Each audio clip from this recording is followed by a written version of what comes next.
नमस्कार। मैं हूँ मंजुला मायर गुप्ता कैलिफोर्निया से और मैं अपनी मदर स्वर्गीय डॉक्टर कमला मायर की लिखी कुछ कविताएं प्रस्तुत करने जा रही हूँ। साथ ही उनके जीवन और व्यक्तित्व के बारे में कुछ जानकारी देती जाऊंगी ताकि कॉन्टेक्स्ट बना रहे। वो 1918 में यानी कि आज से 103 साल पहले जन्मी थी और 1998 में एट एज 80 जब उनका देहांत हुआ, मैं उनकी बहुत सारी राइटिंग्स इकट्ठी करके ले आई थी और कभी कैजुअली नज़र डालती तो कुछ जानी पहचानी सी कविताएं और रिफ्लेक्शंस नज़र आते थे। पर लास्ट ईयर 2020 में कोविड के लॉकडाउन के दौरान मुझे मौका मिला उनकी राइटिंग्स को ऑर्गेनाइज करके फुर्सत से पढ़ने का। और जब पन्ना पन्ना जोड़कर मैंने पढ़ना शुरू किया तो मैं हैरान होती चली गई ये देखकर कि जो हमने पढ़ा सुना था वो एक झलक मात्र ही था। वो तो ज्ञान, आध्यात्मिकता और भक्ति भाव से भरपूर एक भंडार छोड़ गई थी, सुंदर कविताओं, रिफ्लेक्शंस और कहानियों के रूप में। और ये सब उन्होंने इंग्लिश और हिंदी दोनों ही लैंग्वेजेस में लिखे थे। कुछ ज्ञानी लोगों के प्रोत्साहन और सुझाव पर मैंने इस साल उनकी 23rd डेथ एनिवर्सरी पर एक वेबसाइट लॉन्च की जहां उनकी कविताएं और रिफ्लेक्शंस वगैरह संजो रही हूँ। उनकी लिखी 100 से अधिक कविताएं मुझे मिली हैं, जिनमें से 7 मैं चुनकर यहाँ लाई हूँ एक श्रद्धांजलि के रूप में। पहली कविता जो कि उन्होंने 1975 में लिखी थी और शायद किसी से कभी शेयर भी नहीं की, मुझे भी बाय चांस ही उनकी फाइल्स और पेपर्स के ढेर में मिली और मुझे बहुत पसंद आई, इसलिए उसी से शुरुआत कर रही हूँ। इसमें सबके जीवन के हास, गान, वैभव, इन चीज़ों की अस्थिरता और नश्वरता का बखान है। चाहे वो हो एक खिलखिलाती गली, एक चहचहाता पंछी, एक चमचमाता सितारा या फिर एक इंसान। प्रस्तुत है सूखे अधर। जग पूछा करता मुझसे, क्यों सूख रहे अधर मेरे, क्यों भीगी रहती पलकें मेरी। जग पूछा करता मुझसे, क्यों सूख रहे अधर मेरे, क्यों भीगी रहती पलकें मेरी। मेरा मन विस्मित हो भागा जाता उपवन में और पूछता कली सुमन से, क्या अपना हास मुझे दोगे। क्षण भर मैं भी उसको लेकर इतराए जग को दिखला दूं, मेरा मुख भी मुस्का सकता है। कली चटक कर उत्तर देती, मेरा हास तभी तक खिलता जब तक अली पुंज मुझ पर मंडराते, जब प्रात समीर मुझे दुलराता। पर उपवन में माली जब आता, डाली से मुझे पृथक करता, मेरे उर को भेद सुई से सुंदर सी माल पिरोता। तब मैं रोती अपने बीते बालापन पर, अलियों से की रंग रलियों पर, क्या होगा मेरा हास्य लेकर। जग पूछा करता मुझसे, क्यों रोती रहती कविता मेरी। जग पूछा करता मुझसे, क्यों रोती रहती कविता मेरी। मेरा मन आतुर हो जाता तरु शिखर नीड़ में और पूछता वेहग वेहगी से, क्या अपना राग मुझे दोगे। एक दिन मैं भी उसको गाकर भरमाए जग को दिखला दूं, मेरा कंठ भी गा सकता है। वेहगी हंसकर उत्तर देती, मेरा गान तभी तक चलता जब तक मलयानिल स्वर देता, जब पल्लव ताल लगाते, जब उषा वेणु बजाती। पर जब बधिक जाल ले आता, मेरे पंखों की गति रुक जाती, मेरे कंठ का स्वर खो जाता। तब मैं रोती अपने बीते रागों पर, प्रात समीरन की मनुहारों पर, क्या होगा मेरा गान लेकर। जग पूछा करता मुझसे, क्यों तम से भी श्यामल मेरा उर। जग पूछा करता मुझसे, क्यों तम से भी श्यामल मेरा उर। मेरा मन तब जागृत हो उड़ जाता व्योम के ढिग, और पूछता तारक तारक से, क्या अपनी ज्योति मुझे दोगे।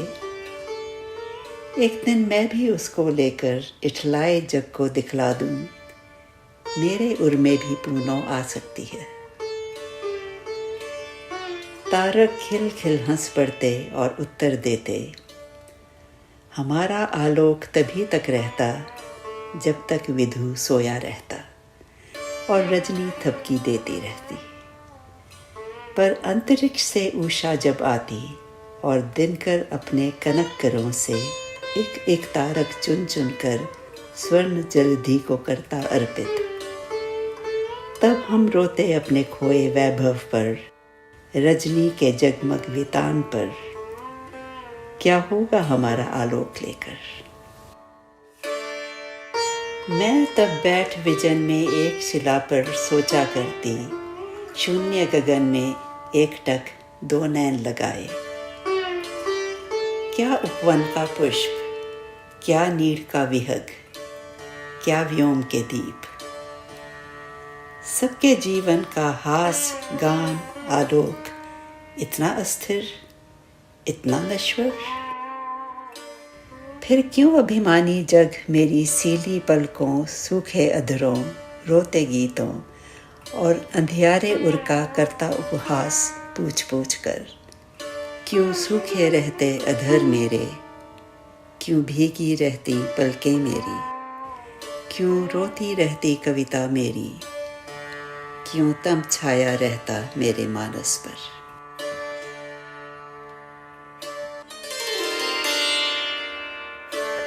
ये थी कविता सूखे अधर, जिसको पढ़कर आंखें नम हो जाती हैं और मन भर आता है। मिसेस मायर लखनऊ में पली बढ़ी एक हाईली एजुकेटेड फैमिली में, जहां की गर्ल्स एजुकेशन को भी अहमियत दी जाती थी। 1938 में उन्होंने वहां के प्रेस्टिजियस इजाबेला थॉबर्न यानी कि आईटी कॉलेज से ग्रेजुएशन की, इंग्लिश, फिलॉसफी और पॉलिटिकल साइंस में। 12th ग्रेड में उन्होंने चाइल्ड स्टडी में गोल्ड मेडल जीता और 10th ग्रेड में लखनऊ यूनिवर्सिटी में गर्ल्स में फर्स्ट आई थी। विमेंस वेलफेयर, एजुकेशन और एम्पावरमेंट के लिए काम करने की प्रेरणा उन्हें मिली अपनी मदर मिसेस दुर्गा देवी से, जो कि लखनऊ में ऑल इंडिया विमेंस कॉन्फ्रेंस के चैप्टर की बहुत एक्टिव मेंबर थी। उन्होंने सरोजनी नायडू और विजय लक्ष्मी पंडित जैसी लीडर्स के साथ काम किया था।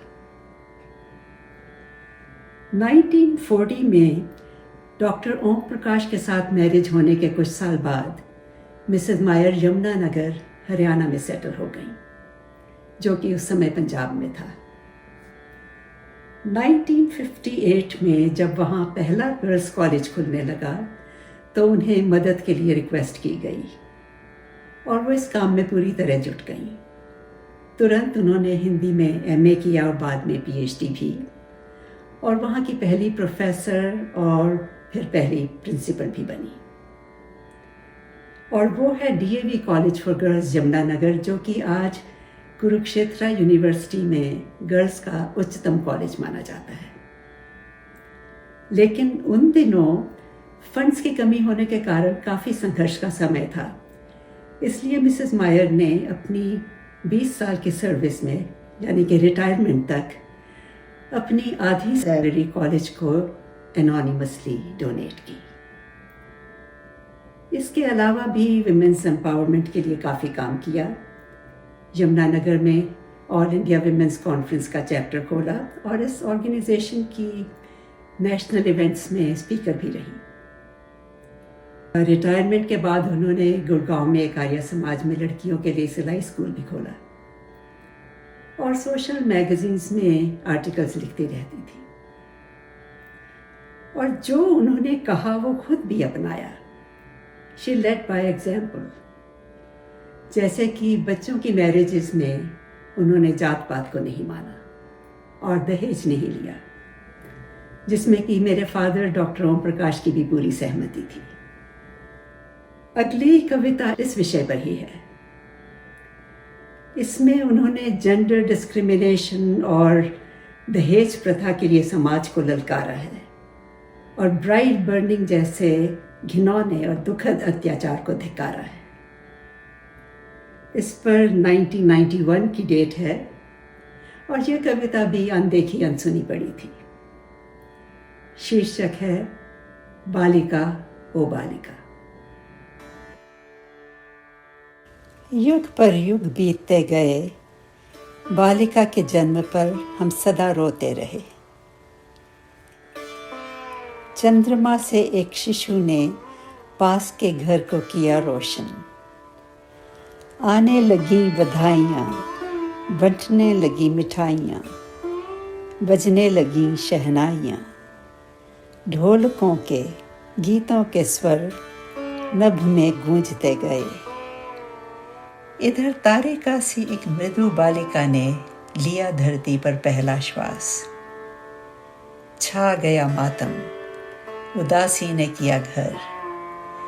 खींच लंबी सांस सबने कहा, यह है पराया धन, एक धरोहर, एक कर्ज। इसको चुकाने के लिए बेहद करना होगा श्रम। और तब परिवार के खर्च पर चलाई तेज कैंची।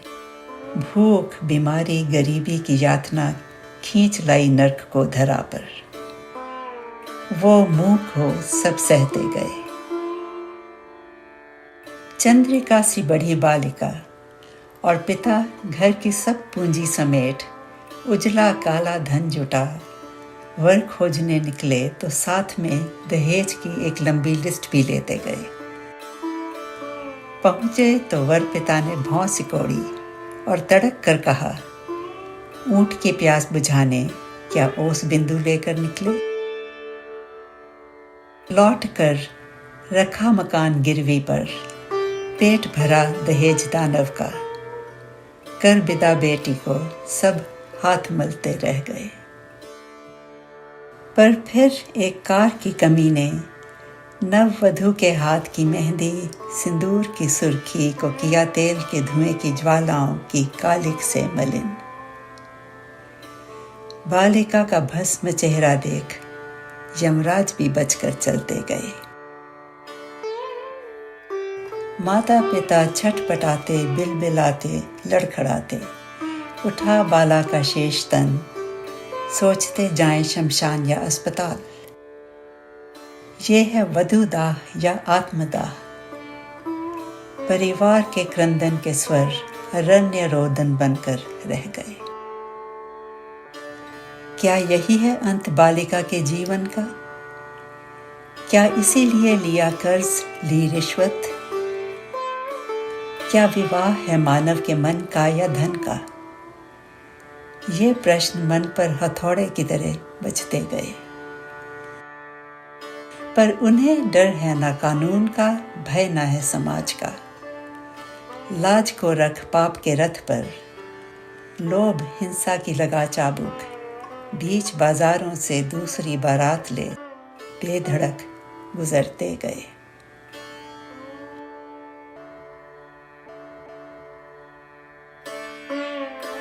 ये कविता भी मन को झंझोड़ कर रख देती है। फिलॉसफी मिसेस मायर का फेवरेट सब्जेक्ट रहा। यहाँ तक कि अपने जीवन के अंतिम वर्ष में, जबकि वो 80 की होने जा रही थी, वो एक बुक लिख रही थी और वो भी मुझे अब मिली है। उसका टाइटल है अ comparative study of eastern and western philosophy और इसके वो 100 से ऊपर पेजेस लिख चुकी थी। उनकी पीएचडी भी रीतिकाल के कवियों के जीवन दर्शन यानी कि फिलॉसफी के बारे में थी। वो जीवन की हर चीज के बारे में बहुत ही गहराई से सोचती थी और महसूस भी करती थी। अगली कविता जो कि उन्होंने 1996 में अपने 78th बर्थडे पर लिखी थी, उसमें कुछ गंभीर विचार और जीवन के कुछ कटु सत्य सामने रखे गए हैं। कविता है सच कह दूं यदि बुरा ना मानो। सच कह दूं यदि बुरा ना मानो, सूरज के ढलते ढलते दिन को भी ढलते देखा। सूरज के ढलते ढलते दिन को भी ढलते देखा। सूरज के पीछे पीछे दिन को भी चलते देखा। सुबह भी चलते चलते थक कर बन गई शाम मैली। सोने का जलता गोला तांबे का बनता देखा। कली के चटकने से ही महक उठी सब क्यारी। कली के चटकने से ही महक उठी सब क्यारी। हंसते गुलाब ने भी सौरभ है खूब बिखेरी। पंखड़ी को छूट करके क्यारी में गिरते देखा। कितनी बहारें आईं, कितने बसंत बीते। कितनी बहारें आईं, कितने बसंत बीते। फागुन के रंग रंगों ने अगणित धनुष हैं खींचे। काली घटा के झुकते सावन को रोते देखा। बहारों से ही क्यों पूछो, पतझड़ को भी देखो। बहारों से ही क्यों पूछो, पतझड़ को भी देखो। टहनी का रस है सूखा, पत्ते बिछे जमीन पर। इन पर न भौर गूंजें, ईंधन ही बनते देखा। जीवन के इस सफर में कुछ मिल गए कोई छूटे। जीवन के इस सफर में कुछ मिल गए कोई छूटे। पीछे जो मुड़ के देखा किसी का पता न आया। गति तीव्र हो गई समय की, खिलता चमन भी देखा, उपवन उजड़ता देखा। थोड़ा समय है बाकी, पांव बढ़ न पाते आगे। थोड़ा समय है बाकी, पांव बढ़ न पाते आगे। आंखें हुई हैं धुंधली, कानों में राग बजते। समय को पकड़ न पाए, हारे हैं इसके आगे। जो वक्त आते देखा, वही वक्त जाते देखा। इन तारकों से पूछो, इतरा रहे क्यों इतना। इन तारकों से पूछो, इतरा रहे क्यों इतना। जुगनू सी रोशनी से क्या तुम मिटा सकोगे। मत भूलो, याद रखो, सूरज के आने से ही रातों को जाते देखा। हे ईश याचना है, इतना हमें बता दो। हे ईश याचना है, इतना हमें बता दो। कितने कदम है बाकी, कितना है और चलना। जब तब तो ना है जाना, की न कोई करनी। कितनों से मार्ग पूछा, कितनों ने पथ दिखाया। पर उस पथ पर चलते जाते कोई भी न देखा। अक्सर कविताओं और गीतों में रश्मि यानी कि सूरज की पहली किरण या सनराइज, इसकी महिमा कही जाती है, क्योंकि ये एक नई आशा, एक नई शुरुआत का सिंबल है। और रात को अंधकार और निराशा के साथ जोड़ा जाता है। पर जो कविता मैं प्रस्तुत करने जा रही हूँ, उसमें रात की चमक और सौंदर्य का बखान करते हुए कहा गया है कि ये अद्भुत चमक दिन के उजाले में नहीं पाई जा सकती।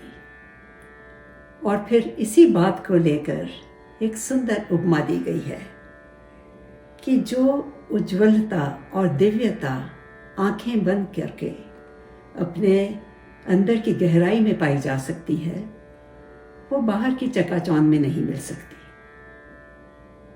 प्रस्तुत है असीम, पहले भाव और फिर कविता। वह असीम इंद्रिय जीत है, वह नेत्र का नहीं दृष्टि का विषय है। नेत्र खोले खोले दिन पर दिन बीतते गए, कुछ दूर तक का सीमित दृश्य ही उनमें समा पाया। नेत्र मूंदते ही विस्तृत वसुंधरा के रंग बिरंगे दृश्य, उससे भी पार एक दिव्य आभा की छाया समीप आती दिखाई दी। मूंदे नैनों की ज्योति में दिखने वाला संसार ही दूसरा है। दिवस के स्वर्णिम उजाले की अपेक्षा रात्रि का काजल सा तम एक विस्तृत दृश्य सामने ला देता है। इस अपूर्व अनुभव की उपमा शत शत भानुओं एवं नक्षत्रों के प्रकाश से भी नहीं दी जा सकती। सोचती हूँ दिवस के सुनहले कर कहीं रात्रि के तम में सजाए दृश्यों पर पानी फेरकर उनका अस्तित्व सदा सदा के लिए ना मिटा दें। इससे तो अंधेरी रात भली। मन कह उठता है, रश्मियों मेरे घर न आना, रश्मियों मेरे घर न आना, भोर न मुझको जगाना। रजनी उज्ज्वल बीत न जाए, दृश्य उज्ज्वल मिट न जाए। दिवस आते ज्योति आती, लघु तारकों को डुबाती। कितना भी मैं नयन फैलाऊं, कुछ भी देता ना दिखाई। बूंदे नैनों का सवेरा होते ही फैला उजाला। ज्योति अनुपम उनमें छाई, भानु उसको ना मिटाना। रश्मियों मेरे घर ना आना। उस निशा में देखी मैंने दिव्य वो प्रतिमा निराली, जो न दिन में देखने पाई। उस निशा में देखी मैंने दिव्य वो प्रतिमा निराली, जो न दिन में देखने पाई। रजनी तम की ज्योति को रश्मियों तुम न मिटाना। नेत्र खुलते ही हुआ तम, दीर्घ भवनों तरुवरों ने ढांप दी वो दिव्य ज्योति, जो रजनी ने संवारी। ज्योति तुम न वो बुझाना, रश्मियों मेरे घर न आना। ढूंढते मेरे नयन दिव्य वो अरूप प्रतिमा। ढूंढते मेरे नयन दिव्य वो अरूप प्रतिमा। जल में थल में नभ में है, रूप सुंदर अपना छुपाए। इंद्रियों के कर न पहुँचे जो उस तक, सूर्य कर क्यों उसको पाएं। मिल जाए अंतर मनस के उसका है जो स्थिर ठिकाना। रश्मियों मेरे घर न आना, रश्मियों मेरे घर न आना।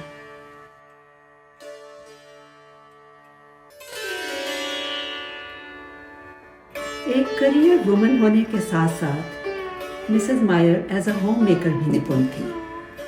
वो कुकिंग, सिलाई, बुनाई, कढ़ाई, क्रोशे, गार्डनिंग, इन सब चीज़ों में माहिर थी। पर उनका सबसे बड़ा टैलेंट और पैशन था संगीत। बचपन से ही लखनऊ में उन्होंने क्लासिकल वोकल और सितार की खूब ट्रेनिंग ली। जल तरंग और इसराज भी सीखा। वोकल म्यूज़िक में बहुत कॉन्टेस्ट जीते, गोल्ड मेडल भी, और उन्हें लखनऊ में ऑल इंडिया रेडियो से गाने का अवसर भी मिला। उन्होंने म्यूज़िक की मैगज़ीन्स में काफ़ी आर्टिकल्स लिखे। यमुनानगर में हरियाणा संगीत कला केंद्र की स्थापना की और रिटायरमेंट के बाद वहाँ ही विश्वास संगीत समिति की पेट्रन बनी रही, जो कि अब तक एक्टिवली चल रही है। मुझे भी बचपन से ही उन्होंने सितार और क्लासिकल वोकल की एक्सटेंसिव ट्रेनिंग दी। जल तरंग भी सिखाया। इन कविताओं के पीछे जो आप सितार पर हल्का सा आलाप सुन रहे हैं, वो मेरी ही एक छोटी सी कोशिश है। मैंने एक और इंटरेस्टिंग चीज़ अब नोटिस की कि उन्होंने अपनी लिखी बहुत सी कविताओं का अलग अलग रागों में म्यूज़िक कंपोज कर रखा था। प्रॉपर नोटेशंस बना रखी थी और वो भी ओल्ड एज में। तो म्यूज़िक का पैशन उनके जीवन में अंत तक बना रहा। इसीलिए उनकी कविताओं में भी जगह जगह संगीत का रेफरेंस है। एक और विषय जो मिसेस मायर की कविताओं में बार बार उमड़ आता है वो है वृद्धावस्था की मनोस्थिति का, जिसे कि उन्होंने बहुत ही मार्मिक ढंग से व्यक्त किया है।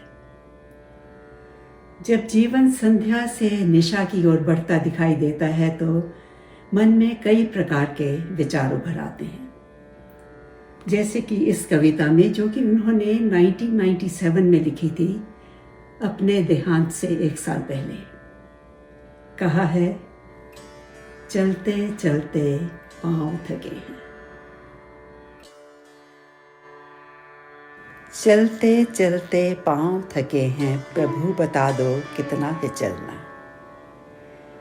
श्वास तो प्रतिपल फूल रहे हैं, मुझे बता दो कितना है चलना। चलते चलते पांव थके हैं। हरी भरी जग की हरियाली, सुरभित फूलों की डाली ने मार्ग बनाया सुखमय अब तक। हरी भरी जग की हरियाली, सुरभित फूलों की डाली ने मार्ग बनाया सुखमय अब तक। आगे कंटक झाड़ी दिखते, कैसे इनके बीच से चलना। चलते चलते पांव थके हैं। पल पल बढ़ती संध्या ने और तरु छाया ने तम गहन बनाया। पल पल बढ़ती संध्या ने और तरु छाया ने तम गहन बनाया। बढ़ाऊं जो पग आगे वहीं रुक रुक जाए। गंतव्य है कितना दूर बता दो, और कौन से मार्ग से चलना। चलते चलते पांव थके हैं। जग की सुंदर बगिया में यूं रंग बिरंगे फूल खिले हैं। जग की सुंदर बगिया में यूं रंग बिरंगे फूल खिले हैं। कितने अब तक चुन चुन कर झोली अपनी भर ली मैंने। पर न जानू कौन से रंग से तुम्हें रिझाना। चलते चलते पांव थके हैं। इधर भी देखूं उधर भी देखूं, देखूं चारों ओर की बातें। इधर भी देखूं उधर भी देखूं, देखूं चारों ओर की बातें। साथी कितने पीछे रह गए, कितने चलकर आगे निकले। पंथ सभी लगते अनजाने। कर का संबल दे दो प्रभु मेरे, दिखला दो कौन से पथ पे चलना। चलते चलते पांव थके हैं।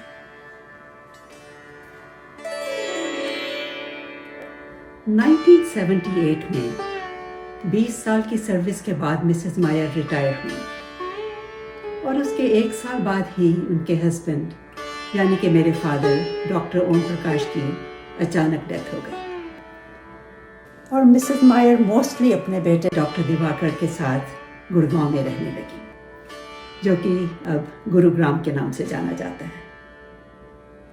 वहाँ वो एक आर्य समाज में बहुत एक्टिवली इन्वॉल्व हो गई, लेडी समाज की प्रेसिडेंट बनी रही और मेन समाज में संडे को प्रवचन देती थी, वेद मंत्रों की व्याख्या करती थी। वहीं पर उन्होंने लड़कियों के लिए एक सिलाई स्कूल भी खोला था। अमेरिका के ट्रिप्स में भी कुछ आर्य समाज के ग्रुप्स में उन्होंने प्रवचन दिए और इसके अलावा कुछ इंस्टीट्यूशंस और ऑर्गेनाइजेशंस की बोर्ड मेंबर बनी रही। अध्ययन और लेखन में तो वो हमेशा ही जुटी रही और इस तरह रिटायरमेंट के बाद भी करीब 20 साल तक उन्होंने अपने जीवन को सार्थक और मीनिंगफुल बनाए रखा, भक्ति, समाज सेवा और लिटरेरी परस्यूट्स में लीन होकर। उनकी राइटिंग्स भी मोस्टली भक्ति भाव में ओतप्रोत हैं। जैसे कि एक छोटी सी कविता जिसमें उन्होंने प्रभु की छवि को अपने अंतर्मनस पर देखने की कामना को बहुत ही सुंदर ढंग से व्यक्त किया है। कविता है तेरी छवि।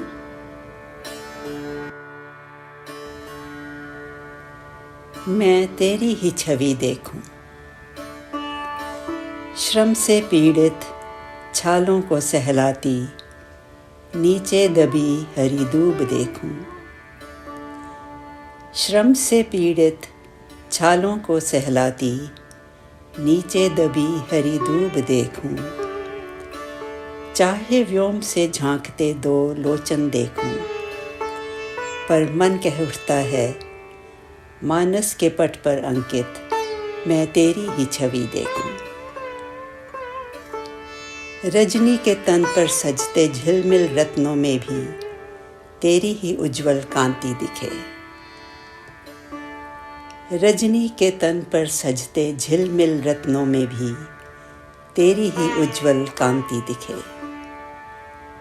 दिवस के नववेतान पर निकले रवि में तेरा ही दीप्यमान रूप दिखे। चाहे ये सब प्रतिदिन देखूं, तेरी महिमा की गरिमा देखूं, पर मानस के पट पर अंकित तेरी ही छवि देखूं। चाहे सरिता के निर्मल वारी में निर्झर से झरते मुक्ताकण में सागर के भीषण नाद में तेरा ही निहित रूप देखूं। चाहे सरिता के निर्मल वारी में निर्झर से झरते मुक्ताकण में सागर के भीषण नाद में तेरा ही निहित रूप देखूं, पर मानस के पट पर अंकित तेरी ही छवि देखूं, तेरी ही छवि देखूं।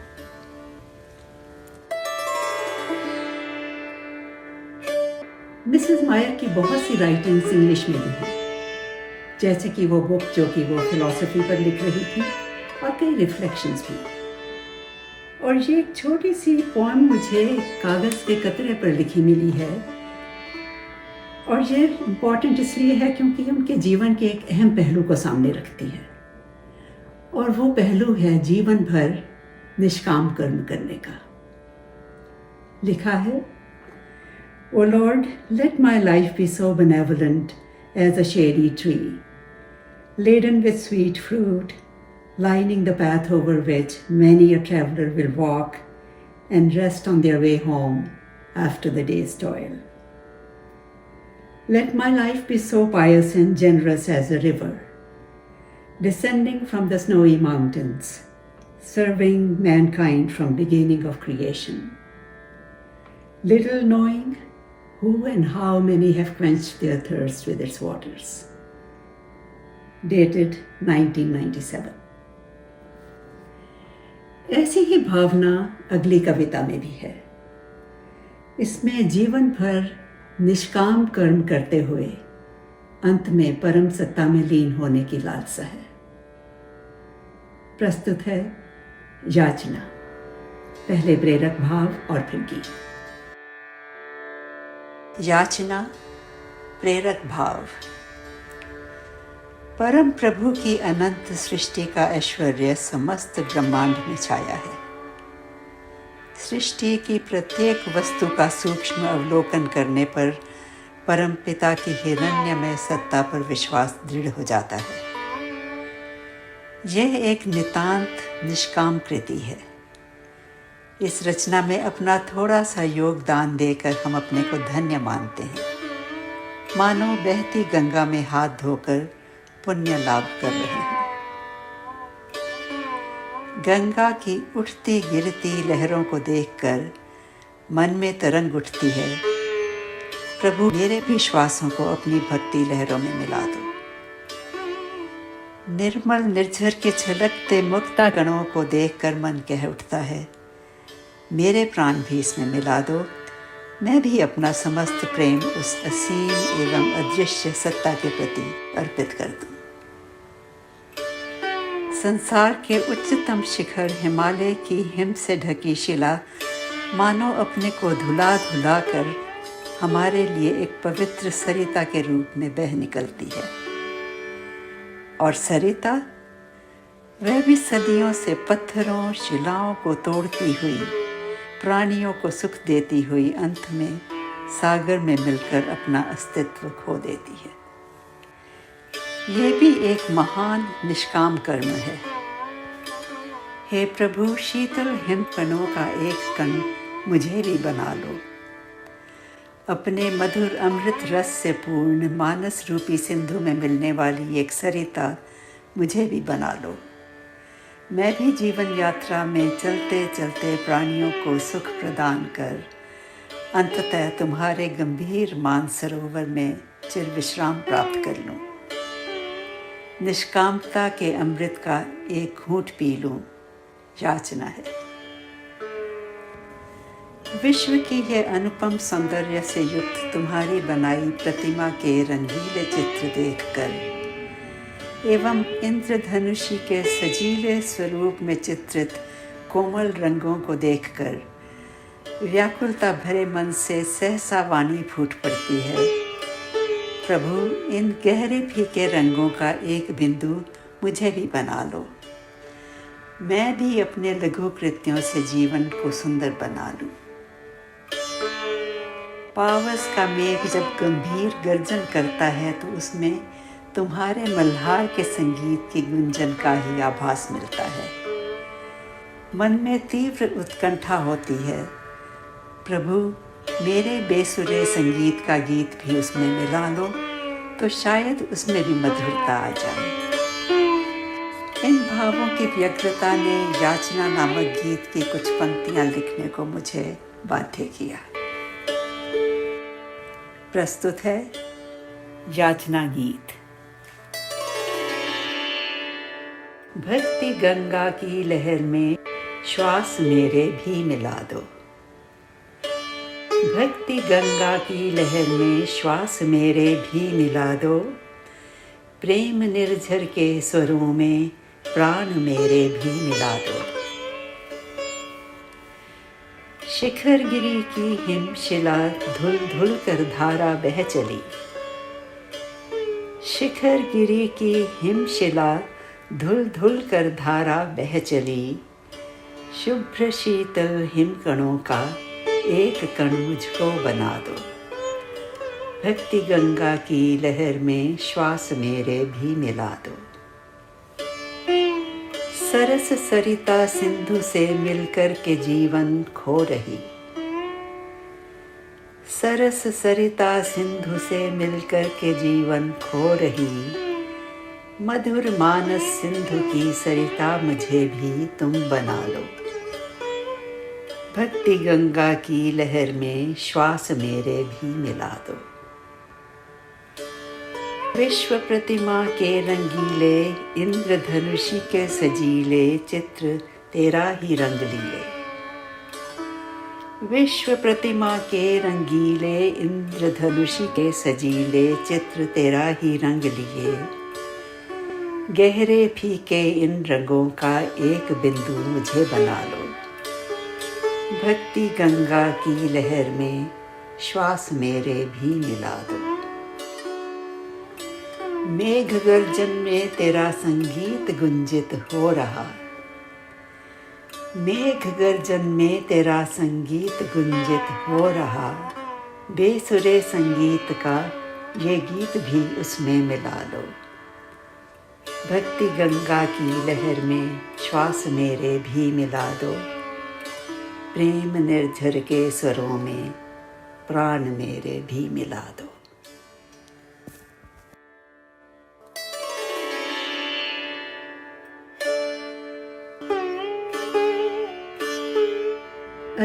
में 1998 को आखिर वो दिन आया जिसके लिए मिसेस मायर कुछ समय से, यदि उनके ही शब्दों में कहूँ, उत्सुक, उत्कंठित और व्याकुल थी।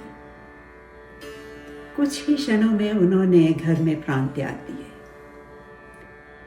एक दिन पहले भी आर्य समाज में प्रवचन देकर आई थी और वहां पर उन्होंने सिलाई केंद्र का काम भी देखा था। गुड़गांव की आर्य समाज और यमुनानगर के डीएवी कॉलेज में शोक सभा हुई, जहां पर बहुत से ज्ञानी लोगों ने और कम्युनिटी लीडर्स ने उन्हें हार्दिक सम्मान के साथ श्रद्धांजलि दी। उनकी विद्वत्ता, क्षमता और समाज सेवा के भाव की प्रशंसा की गई। उनके धैर्यपूर्ण, शांत, विनम्र और उदार व्यक्तित्व और किसी से मन मुटाव न रखने वाले, अहंकार न करने वाले स्वभाव को सराहा गया।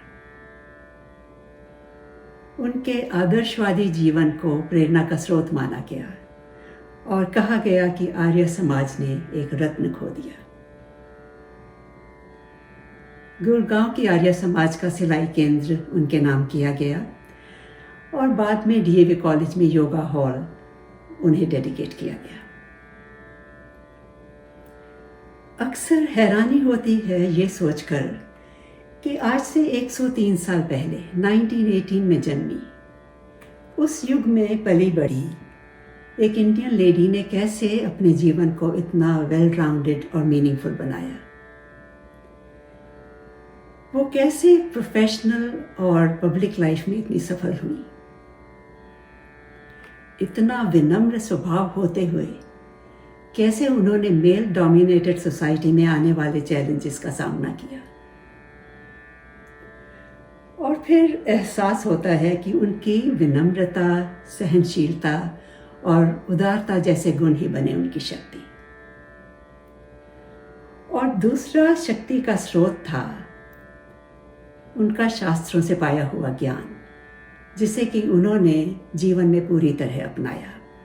She walk the talk.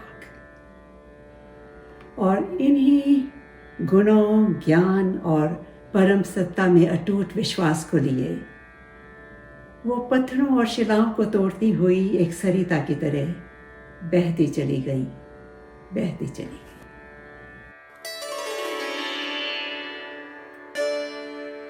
इसके साथ ही आपको शुभकामनाएं देती हुई मैं अपनी मदर स्वर्गीय डॉक्टर कमला मायर को शत शत नमन करती हूँ। उनकी लिखी 90 के करीब कविताएं, कुछ रिफ्लेक्शंस, उनकी लाइफ स्टोरी वगैरह एक वेबसाइट पर हैं और राइटिंग्स भी ऐड करती जाऊंगी। वेबसाइट है kamlamair.com, KAMALAMAIR.com। एक YouTube चैनल पर उनकी सेलेक्टेड कविताओं के वीडियोस पोस्ट कर रही हूँ और वो चैनल है डॉक्टर कमला मायर पोइट्री। आप चाहें तो मुझे कांटेक्ट कर सकते हैं manjulagupta@hotmail.com पर। धन्यवाद, नमस्कार।